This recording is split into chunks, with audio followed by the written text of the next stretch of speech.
General Corvan glared at the quantum field display, his outer membranes rippling with a mixture of annoyance and concern. For the seventh time in his career, and the third time this standard galactic cycle, the entire communication array for Earth had gone silent. Not a single quantum packet, not a byte of data, not even the routine diplomatic pings that were mandated by the Treaty of Alpha Centauri. Complete silence again, he muttered, his voice resonating through the crystalline architecture of the Proxima Centauri 7 Command Center. Just like the last 6 times, High Commissioner Zixtra floated into the command center, her translucent form glowing with the phosphorescent anxiety that had become the standard response to any Earth-related anomaly. As the senior representative of the Galactic Council, an organization that had successfully maintained peace among 247 civilizations for over 8,000 years, Zixtra had developed a particular concern for the youngest and most unpredictable member of their interstellar community. Universal Standard Date 0347. Zixtra announced, her voice echoing through the neural channels of all present officers. And once again, the humans have gone dark. General Corvan, status report. Corvan straightened his exoskeleton, the military decorum ingrained in him after 3 centuries of service to the 7th Fleet. Complete communication blackout from Sol system. High Commissioner. It began precisely 4.7 universal hours ago. No warning, no diplomatic notice, no emergency beacons, just silence. The command center, a magnificent spherical chamber hovering above the azure oceans of Proxima Centauri 7, hummed with the nervous energy of 24 different species. Each console operator, from the silicon-based dromedarians to the gaseous Valurians, monitored their stations with the heightened alertness that only an Earth incident could provoke. Initiate the human emergency protocol, Zixtra commanded, her form pulsating with regulatory light patterns that automatically recorded her decision into the Council archives. 7th Fleet to standby positions. I want a reality shield perimeter established around the Sol system within 6 hours. Corvan nodded, though he couldn't suppress a ripple of exasperation across his secondary membranes. With respect, High Commissioner, perhaps we're overreacting. This is the 7th silence event. The previous 6 resolved without intervention. And each previous event could have resulted in the unraveling of local spacetime, Zixtra countered, floating closer to the holographic display of Earth's solar system. Need I remind you of the incident reports? Corvan didn't need reminding. The files were permanently burned into his tertiary neural network, a consequence of having led reconnaissance missions after each of the previous silence events. Display historical silence events, he commanded the Central Artificial Intelligence. The holographic display shifted, showing a timeline stretching back 40 Earth years, when humanity had first achieved quantum entanglement communication and joined the galactic community. 6 distinct markers pulsed along the timeline. First silence event, the AI intoned in its melodious voice. Earth year 2087, duration 36 hours, cause experimental fusion reactor test that temporarily disrupted quantum entanglement across the planet. The display showed images from Corvan's first reconnaissance mission, massive fusion facilities, in what humans called the South Pacific, generating energy fields that had unintentionally scrambled all quantum communications. The Council had been certain it was a weapons test. It had merely been humans trying to solve their energy crisis. Second silence event, the AI continued. Earth year 2092, duration 17 hours, caused the quantum cat crisis, an unforeseen interaction between a popular virtual pet application and quantum communication infrastructure. Corvan remembered the absurdity of that discovery. Billions of humans simultaneously interacting with virtual pets that, somehow, through a quirk of programming and quantum physics that even the Council's best scientists still didn't fully understand, caused a cascading collapse of quantum coherence. The Seventh Fleet had arrived expecting war, only to find humans frantically trying to restore their beloved digital companions. Third silence event. Earth year 2097. Duration 29 hours. Cause global network failure following attempted integration of artificial general intelligence with quantum communication systems. That had been a genuinely concerning one. For a brief period, the Council had feared that Earth had developed a superintelligent entity that had chosen isolation as its first act. The reality had been more mundane, a programming error that brought down Earth's entire information infrastructure. Still dangerous, but not malevolent. Fourth silence event. Earth year 21003. Duration 22 hours. Cause unexplained quantum state collapse triggered by simultaneous global meditation event. That event still perplexed the Council's scientists. Somehow, 10 billion human minds focusing on the same concept at the same moment had created a measurable effect on quantum fields. The philosophical implications had spawned 322 academic papers across the galaxy. Fifth silence event. Earth year 2109. Duration 41 hours. Caused deliberate communications shutdown during first contact with the crystalline entities of Betelgeuse. That one had nearly caused an interstellar incident. Earth had independently encountered another spacefaring race and, in what they called an abundance of caution, shut down all external communications while they established diplomatic protocols. The Council had nearly intervened before communications resumed with the cheerful announcement that humanity had made new friends. Sixth silence event. Earth year 2118. Duration 19 hours. Cause global power fluctuation following implementation of planet-wide quantum encryption standards. The most recent event before today, a well-intentioned security upgrade that had gone spectacularly wrong, requiring a complete restart of Earth's quantum communication network. And now the seventh, Zixtra said, her luminescence dimming with concern. What are they doing this time?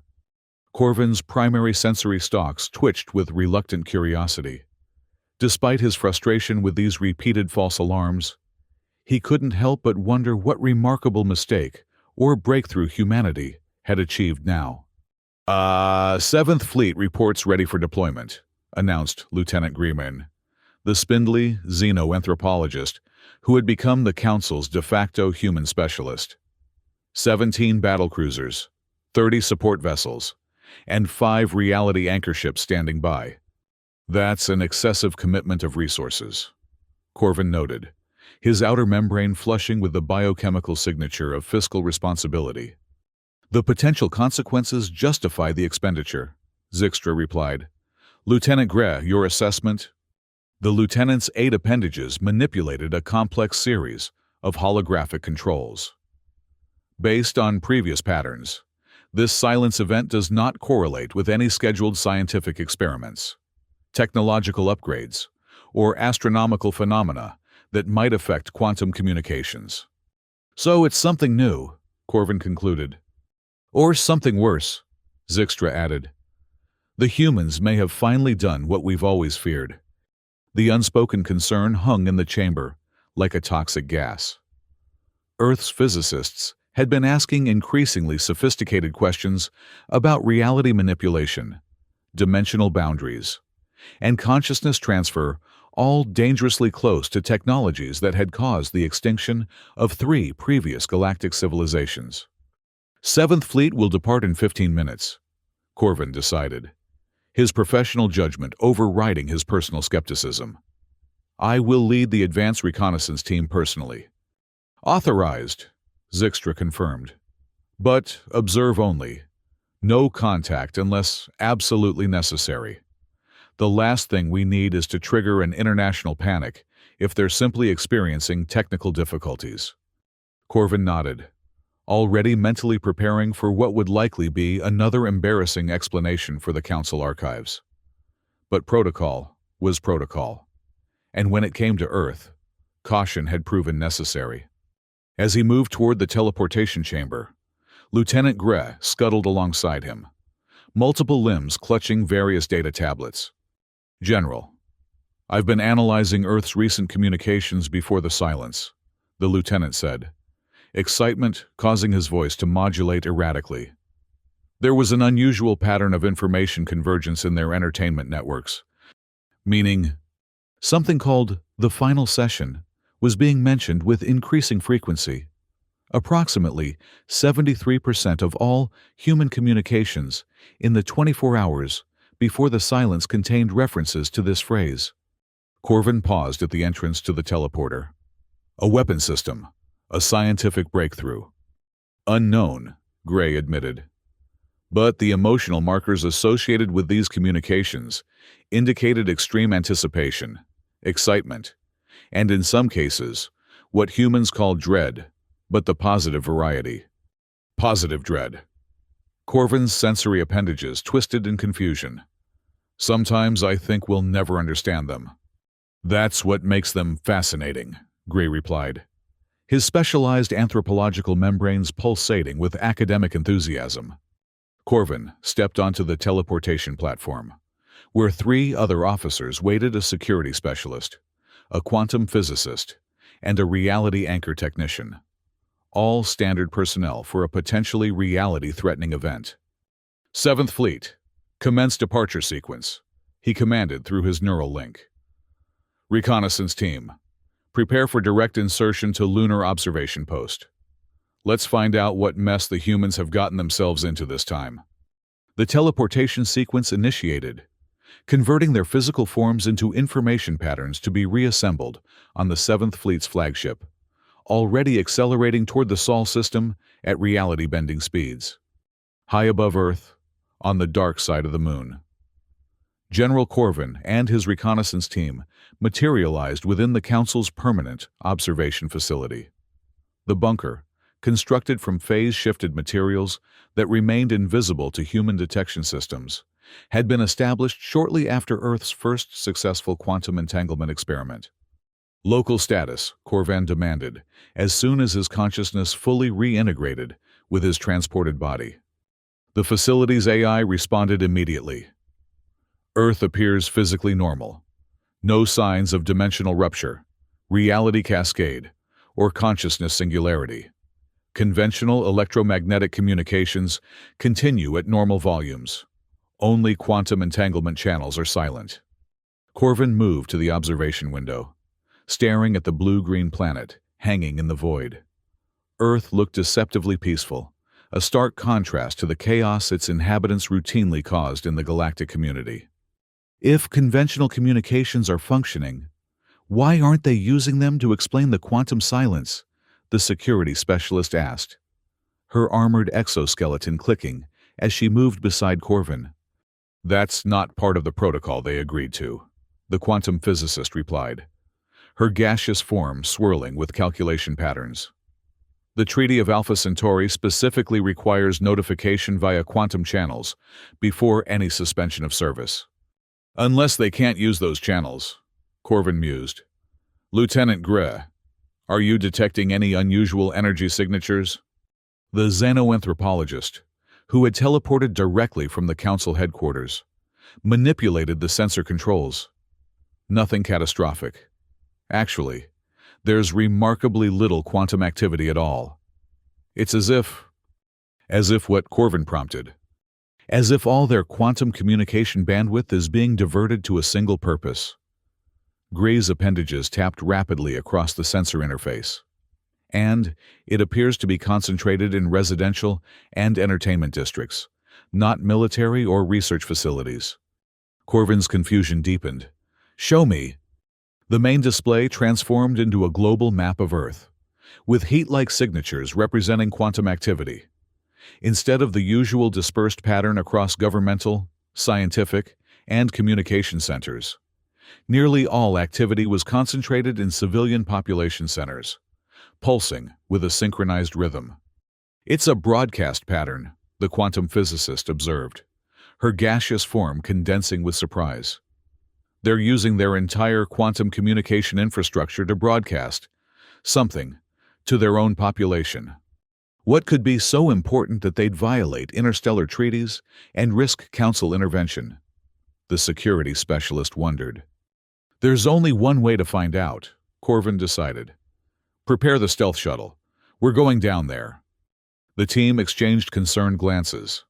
Direct observation of human activity was permitted under the treaty, but rarely implemented due to the risk of detection. The 7th Fleet will reach Sol system perimeter in 40 minutes. The security specialist reminded him.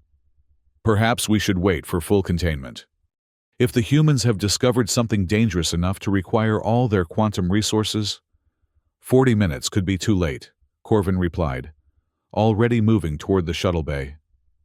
We need eyes on the ground now. The stealth shuttle, designed to bend light around its hull and absorb all electromagnetic emissions, descended through Earth's atmosphere with perfect silence. Guided by the xenoanthropologist's data on quantum concentration, they headed toward one of the largest human population centers, a sprawling coastal metropolis, humans called Los Angeles. Remarkable, the quantum physicist commented as they hovered above the city. Despite the quantum silence, there's no visible sign of emergency or unrest. If anything, the city appears unusually subdued. She was right, Corvin realized. The normally bustling vehicle arteries were nearly empty. Few humans walked the outdoor spaces. The city's energy usage, however, was at maximum capacity. They're indoors, the security specialist observed. Almost all of them. Landing zone identified, Gray announced. A commercial district with minimal current activity, but maximum quantum usage.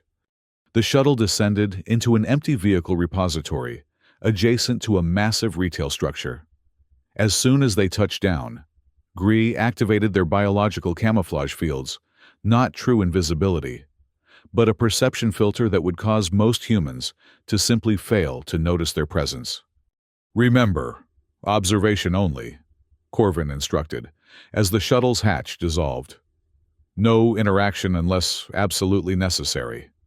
The Earth air hit Corvin's sensory membranes with its usual complex assault. Nitrogen, oxygen, carbon dioxide, thousands of biological exhalations, synthetic chemicals, and the unique electromagnetic signature that permeated human habitations. The team's environmental suits automatically adjusted, filtering the atmosphere to tolerable levels. They moved cautiously toward the retail structure, which Gray identified as a shopping mall, a place where humans exchanged currency for material goods. Despite the structure's size, designed to accommodate thousands, they encountered only a few distracted humans, all moving hurriedly, as if late for some important event. Quantum concentration is strongest in that direction, the physicist indicated, her gaseous form pulsing toward an establishment with darkened windows and a sign reading Screen World Megaplex.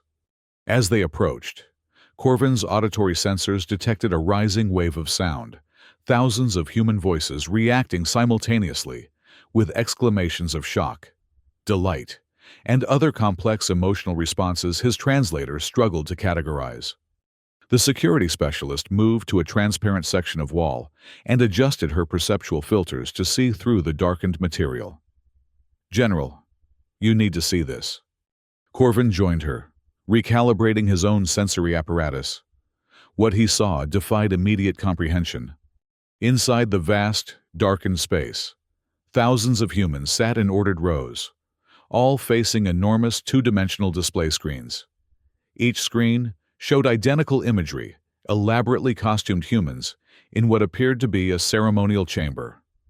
The watching humans were completely transfixed, many displaying physical signs of emotional distress, leaking ocular fluid, compressed respiratory patterns, elevated heart rates. Are they being subjected to some form of mass psychological conditioning? The security specialist whispered, her combat systems automatically beginning to power up. No, Gray replied, his anthropological membranes quivering with excitement.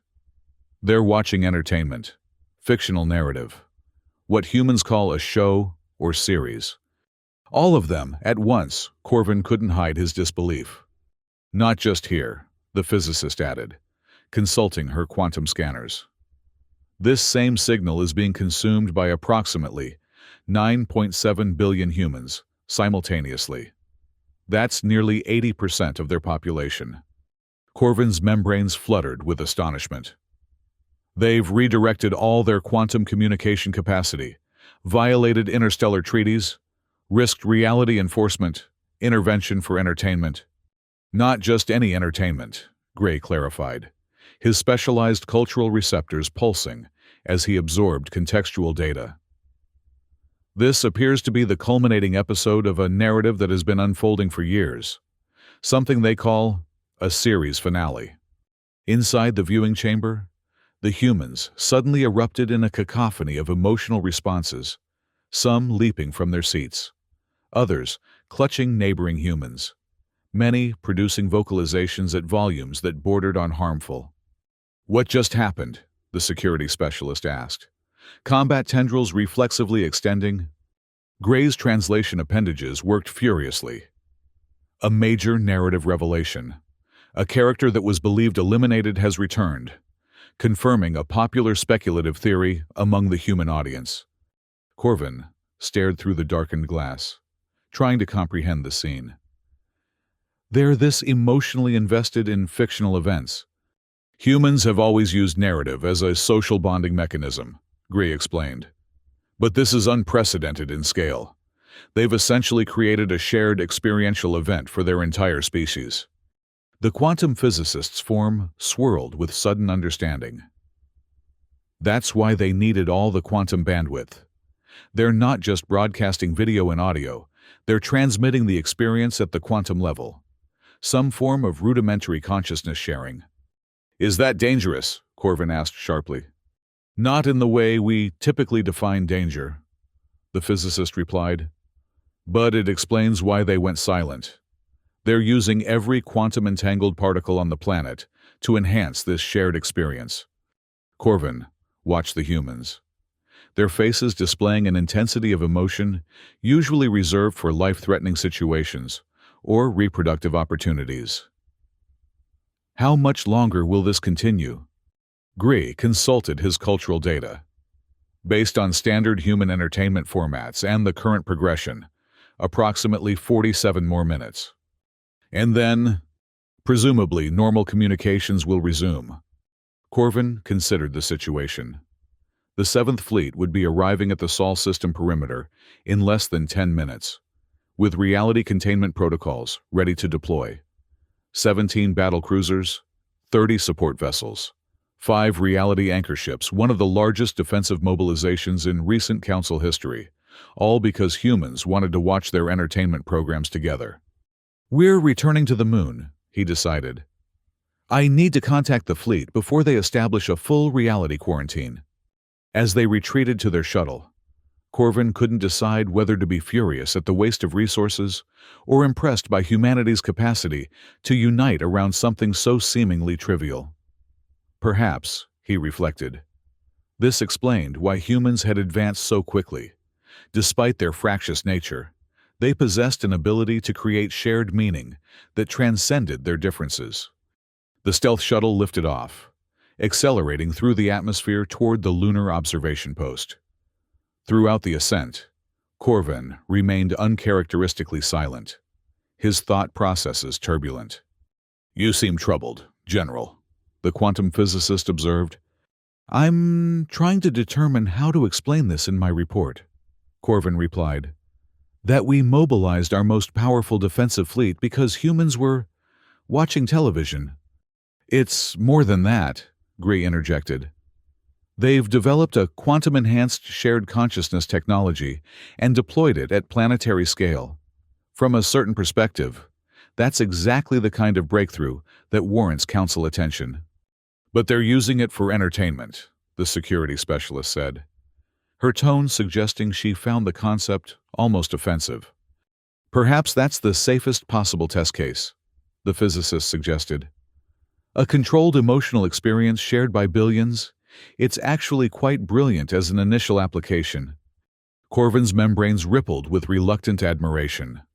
Humans had once again managed to do something simultaneously brilliant and absurd, developing technology that more advanced civilizations had approached with extreme caution. Then, using it for what amounted to a planetary watch party. Back at the lunar observation post, Corvan immediately established communication with the approaching Seventh Fleet. "Stand down to monitoring status," he ordered.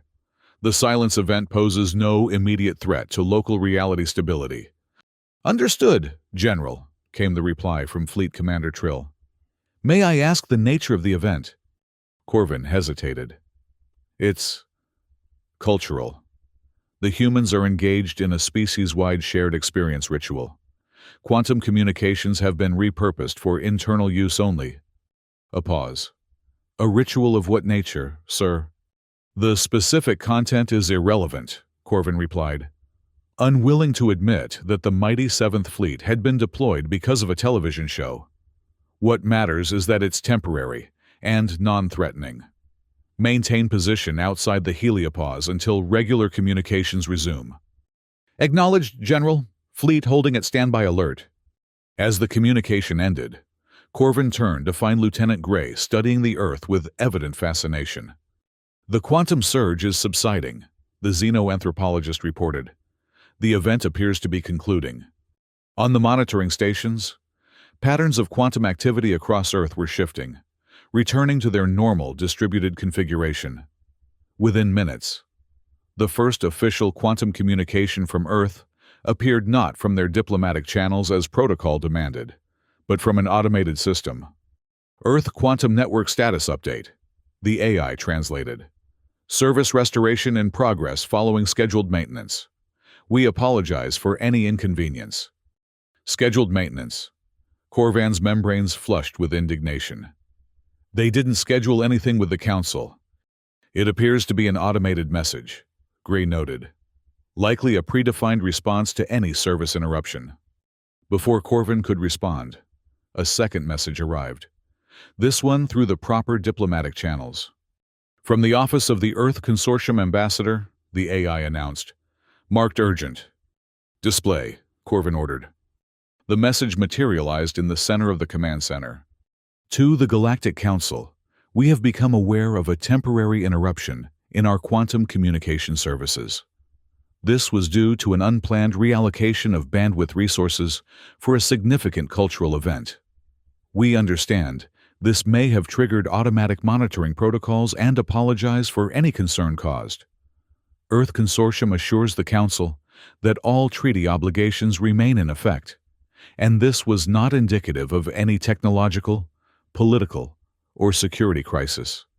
Normal communication services have now been fully restored. With deepest respect, Ambassador Liang, Earth Consortium." "Unplanned reallocation," the security specialist repeated incredulously. "They diverted their entire planetary quantum network without prior approval or notification. And they're acting as if it's a minor oversight," the physicist added, her gaseous form rippling with what might have been amusement. Corvan stared at the message, then at the blue-green planet hanging in the void. After a moment, he made a decision. "Lieutenant Gray, draft a response to Ambassador Liang. Acknowledge their message, but request an immediate conference to discuss proper notification procedures for future cultural events." "Immediately, General." "And add a request for information about this event that was important enough to justify violating interstellar treaties." As Gray began composing the message, a new communication arrived, this one, on a private channel designated for Corvan personally. It was from Ambassador Liang herself, not her office. "General Corvan," the message began. "I anticipated your response and thought a more personal explanation might be appropriate. What occurred today was the series finale of the final session, a narrative entertainment program that has captured the imagination of our global population for the past 7 years. Its cultural significance cannot be overstated. The decision to enhance the viewing experience with our quantum network was made at the highest levels, with the understanding that it technically violated notification protocols. For this, I offer my personal apology. However, I would suggest that the Galactic Council might consider establishing a standing exception for significant cultural events that pose no security risk but may require temporary communication adjustments. Earth is willing to provide a cultural calendar to prevent future misunderstandings. With genuine respect for your position and responsibilities. Ambassador Liang. Attached to the message was a small data package, a condensed summary of the entertainment program that had nearly triggered an interstellar incident. Corvin initiated the summary, watching as images of elaborately costumed humans engaged in what appeared to be a complex political and interpersonal narrative involving mythical creatures, ancient prophecies, and improbable romantic entanglements. This is what they diverted their planetary resources for, he murmured, his disbelief evident in his fluctuating membrane colors. It's remarkably similar to the epic narrative traditions of the Andromeda Cluster civilizations, Gray observed, peering over Corvin's shoulder. The humans appear to have independently developed the concept of mythically scaled fictional narratives as a social bonding mechanism. Corvin continued watching the summary, finding himself inexplicably drawn into the complex relationships and dramatic confrontations, despite having no context for most of what he was seeing. What happens to this character? He found himself asking, indicating a particularly troubled-looking human in elaborate armor. I don't know, General, Gray replied. We would need to view the entire series to understand the narrative arc. How long would that take? Approximately 103 standard hours. Corvin's membranes pulsed with surprise. And humans devoted that much time to this fictional narrative, while also managing their civilization, scientific advancement, and interstellar relations. Humans have always placed high value on storytelling, Gray said. Their historical records suggest they've been doing this since before they developed written language gathering to share experiences of things that never actually happened. Corvin considered this as he composed his reply to Ambassador Liang. After several moments of contemplation, he decided on a measured but firm response. Ambassador Liang, while I appreciate the cultural significance of this event, the Galactic Council protocols exist for the safety of all civilizations. The unannounced silencing of all quantum communications from a member world automatically triggers defensive protocols that divert significant resources. The 7th Fleet deployment alone represents an expenditure equivalent to the annual energy output of a main sequence star. In the future, proper notification must be provided through established channels before any planet-wide communication adjustments. That said, your suggestion of a cultural calendar has merit and will be presented to the High Commissioner, respectfully, General Corvin, Galactic Council Defense Force. As the message transmitted, Corvin turned to his team. We'll maintain observation for another 12 hours to ensure communications remain stable, then return to Proxima Centauri 7 for debriefing. Should we inform the High Commissioner of the exact nature of the silence event? The security specialist asked, her tone suggesting she found the whole situation somewhat embarrassing for all involved. Corvin considered the question. The truth would need to be documented. Of course, the Council archives required complete transparency, but perhaps the initial report could focus on the technological aspects rather than the content. Our preliminary report will emphasize the quantum-enhanced consciousness sharing technology, he decided. The specific application can be detailed in the full documentation. The team nodded in understanding. No one was eager to explain to High Commissioner Zixtra that they had mobilized for a television show, no matter how culturally significant. As the others returned to their monitoring duties, Corvin found himself drawn back to the observation window, staring at the Earth with new perspective. Humans had once again demonstrated their peculiar combination of technological ingenuity and seemingly trivial priorities. They had developed a quantum consciousness-sharing network technology that could revolutionize interspecies understanding, accelerate scientific discovery, or enhance defensive capabilities, and used it to collectively experience made-up stories about dragons and romance. And yet, He couldn't dismiss the implications. Nearly 10 billion beings, simultaneously engaged in a shared emotional experience, connected at a quantum level. The social cohesion implications alone were staggering. Perhaps this wasn't as frivolous as it initially appeared. Lieutenant Gray approached, interrupting his thoughts.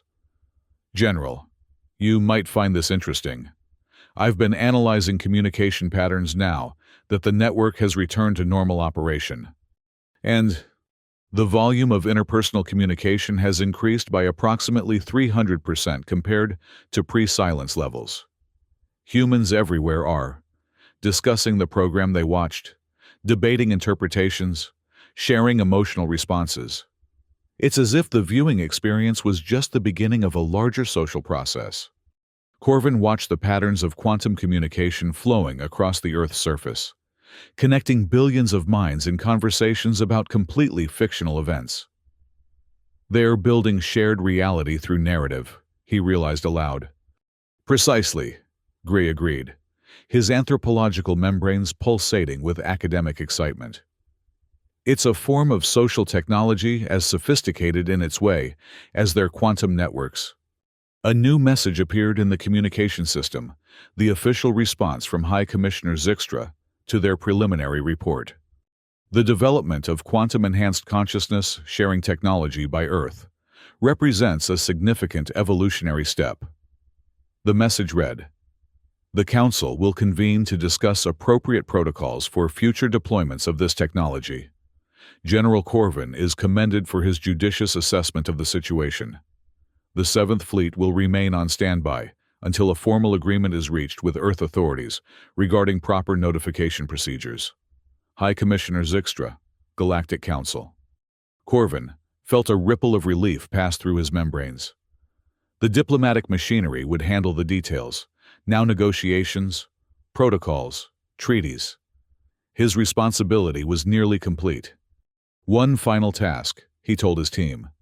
"We need to establish parameters for future silence events.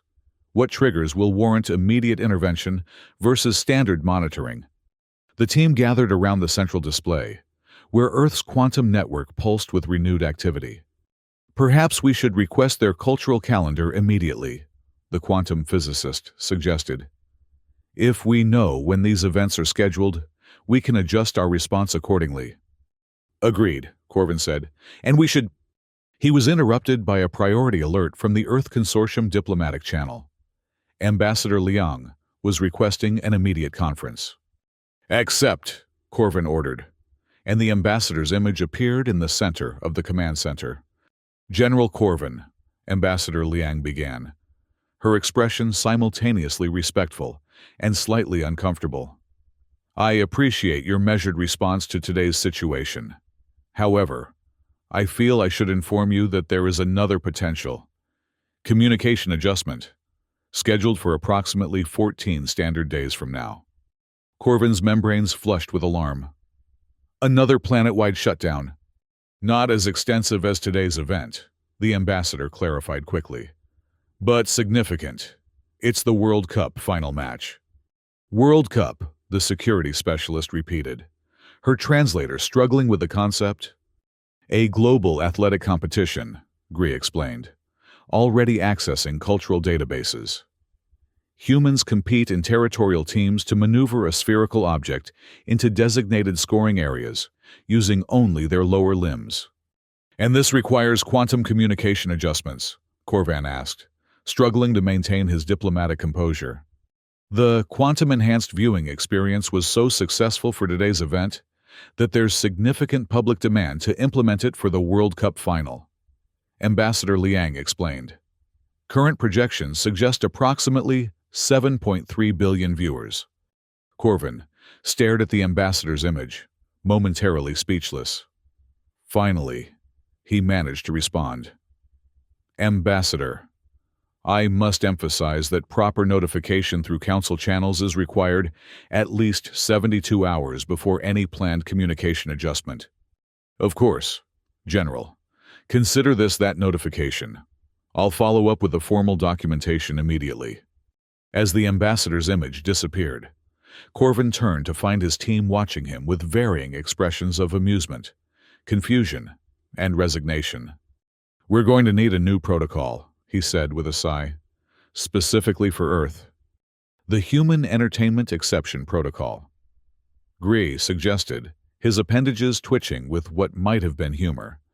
"Something like that," Corvin agreed, turning back to gaze at the blue-green planet. "And I suspect we'll be invoking it regularly."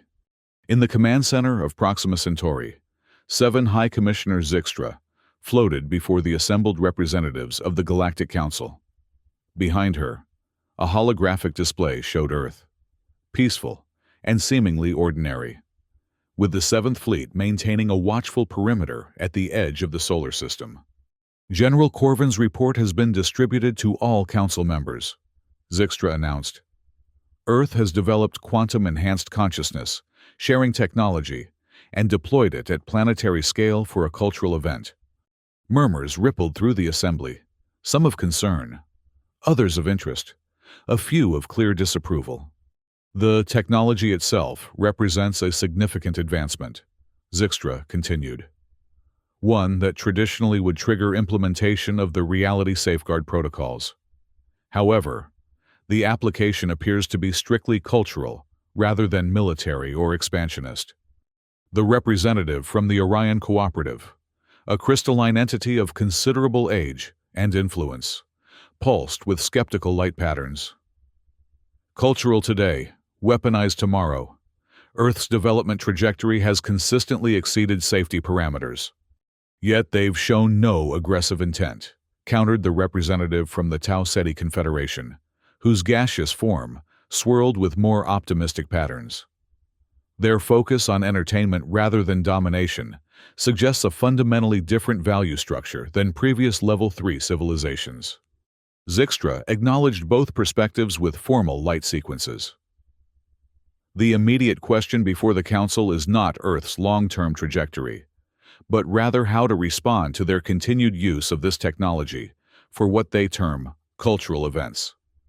General Corvin has already received notification of another planned communication adjustment in 14 standard days."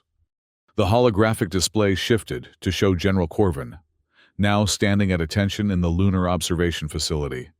"General, your recommendation," Zixtra prompted. Corvin's membranes pulsed with the formal patterns of military precision. "High Commissioner, Council Representatives, after direct observation and analysis, I recommend the establishment of a modified protocol specifically for Earth's cultural events.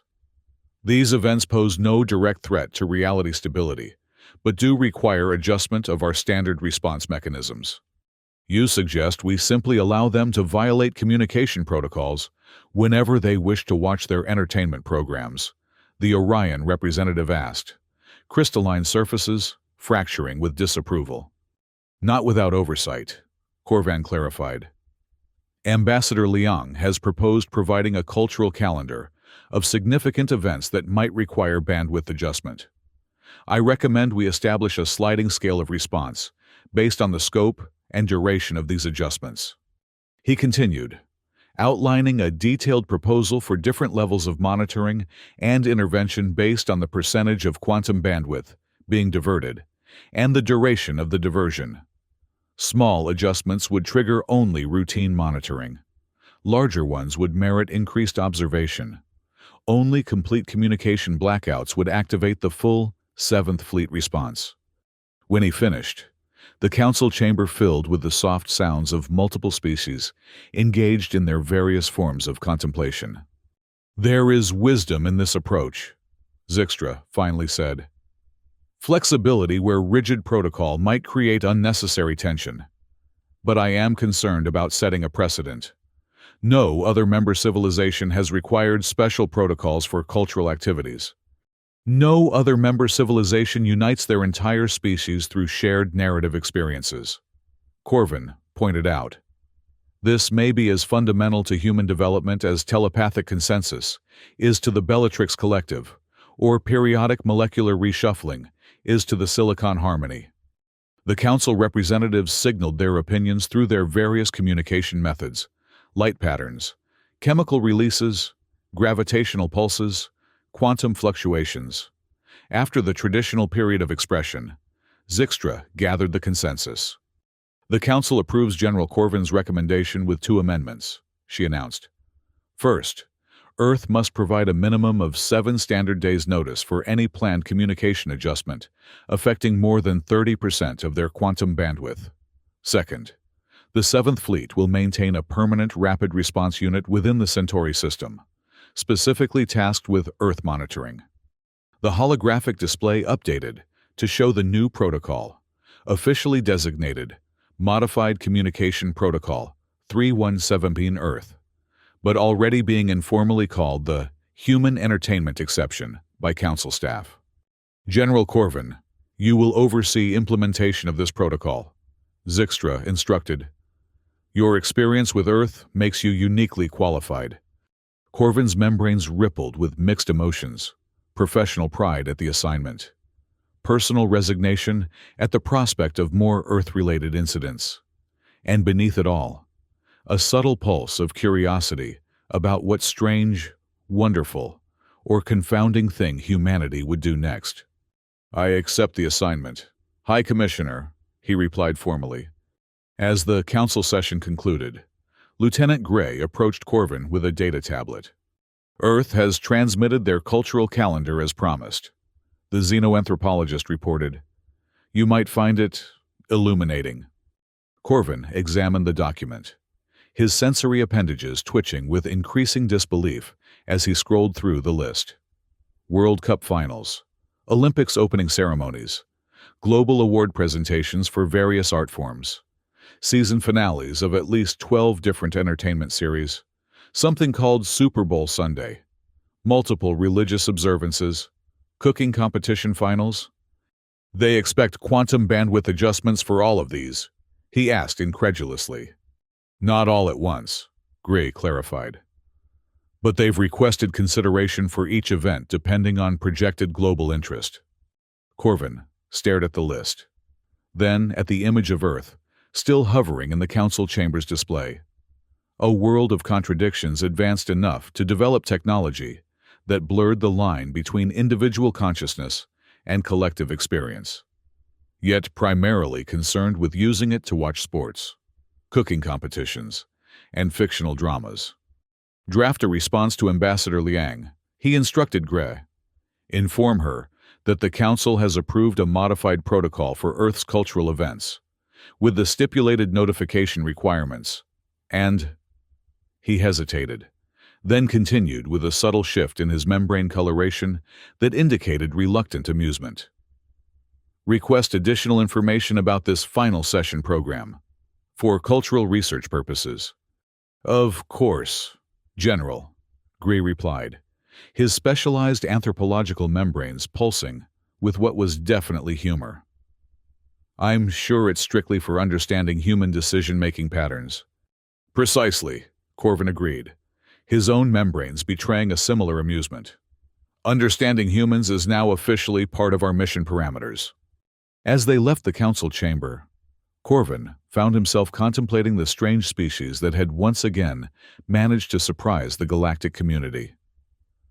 Perhaps there was something to be learned from a civilization that valued shared stories enough to redirect planetary resources toward experiencing them together. The 7th Fleet would remain on standby, ready to respond to whatever silence events Earth's unpredictable inhabitants might trigger next. But perhaps, Corvin reflected, they would also become students of human narrative. After all, any force powerful enough to unite an entire species and cause the mobilization of 17 battlecruisers was worth understanding. In his quarters that evening, Corvin found himself reviewing the summary of the final session once again, strangely drawn to the complex emotional dynamics between characters who had never existed.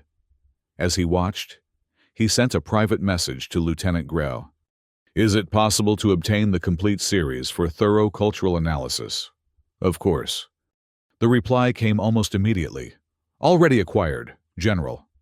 I've taken the liberty of having it converted to formats compatible with Council neural systems. Cultural analysis can begin at your convenience. Corvin's membranes pulsed with anticipation as he initiated the first episode. Perhaps, he thought, there was more to human entertainment than initially appeared.